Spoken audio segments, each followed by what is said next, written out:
आपको कायदे आजम का एक वाकया सुनाएंगे।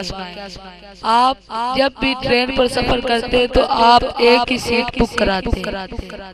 आपने खुद एक बार फरमाया कि मैं एक बार छोटे से स्टेशन पर कलकत्ता से दिल्ली जा रहा था, तो मेरे सामने वाली सीट पर आकर एक औरत बैठ गई और वो मुझसे कहती है कि आपके पास जो कुछ भी है वो मुझे दे दो, वरना मैं जंजीर खींच दूंगी और सबको कह दूंगी कि ये शख्स मुझसे ज्यादती करता है। मैंने अपने कागजात पर ध्यान दिया और सर ना उठाया।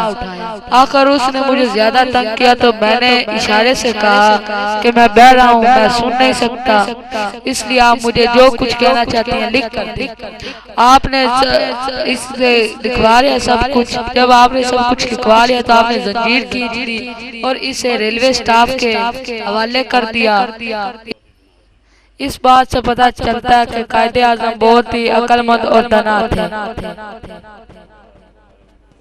अगर आपको हमारी वीडियो अच्छी लगे तो हमारे चैनल आबद मूवीज को सब्सक्राइब करें, लाइक करें और कमेंट करें। शुक्रिया।